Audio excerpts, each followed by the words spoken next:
नमस्कार मु मनोरमा महांती आईएमडी भुवनेश्वर पूरा ओडिशा राज्य वेदर ब्रीफिंग करुच्ची जदि देखा गत 24 घंटे कांभा जगार वर्षा रेकर्ड करा जायछि हल्का मध्यम धरण वर्षा और हाईएस्ट रेनफॉल रेकर्ड करा जायछि कोरापुटारे पट्टांगी 32.32.18 मिलीमीटर रेन रेकर्ड करा जायछि पारलाखंड रे हाईएस्ट मैक्सिमम टेम्परेचर रेकर्ड करा जायछि 38.6 डिग्री सेल्सियस और आगामी 5-7 दिन जदि देखा मोस्टली हल्का मध्यम धरण वर्षा रही संभावना रही बिजुली घड़घड़ी सहित आगामी 24 घंटा कि हल्का मध्यम धरण वर्षा रही संभावना रही जमीक कोरापुट मालकानगिरी रायगड़ा गंजाम गजपति रे कां जगार वर्षा हमार संभावना रही सहित बिजुली घड़घड़ी हमार संभावना रही काली माने 6 तारीख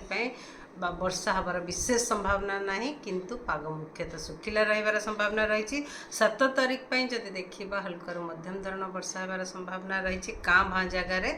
बिजुली घड़घड़ी सहित से जमीक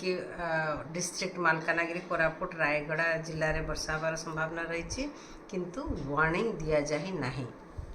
8 तारीख रे जदि देखा हल्का मध्यम धरण वर्षा कांबा जगार हबार संभावना रही जमीक मालकानगिरी कोरापुट रायगड़ा मयूरभंज केउंझर सुंदरगढ़ ये सब जिले में येलो वार्निंग दि जाइए घड़घड़ी बिजुली सहित झटका पवन भी हबार संभावना रही पवन गति रही संभावना रही 30-40 किलोमीटर पर आवर और 9 तारीख दिन भी हल्का मध्यम धरण वर्षा होबार सहित बिजुली घड़घड़ी और झटका पवन 30-40 किलोमीटर बेगर बहबार संभावना रही जमीक जिला गुड़िक मालकानगिरी कोरापुट रायगड़ा गंजाम गजपति मयूरभंज केउंझर सुंदरगढ़ जिले में येलो वार्निंग दि जाइए आ 10 तारीख 11 तारीख रे भी लाइट टू मॉडरेट रेन कांभा जगार रही संभावना रही और जदि देखा दिन तापमात्रा मैक्सिमम टेम्परेचर एवं वर्तमान जो 24 लास्ट 24 आवर्स जदि देखा बहुत जगार फल हो ह्रास पाई आ वर्तमान नॉर्मल ठारू स्वाभाविक ठारू 5-7 डिग्री बिलो नॉर्मल रही आ वर्तमान आगामी 2 दिन पर्यंत मैक्सिमम टेम्परेचर माने दिन तापमात्रा वृद्धि होबार संभावना रही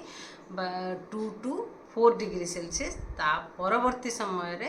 विशेष परिवर्तन होबार संभावना नहीं दिन तापमात्रा। नमस्कार।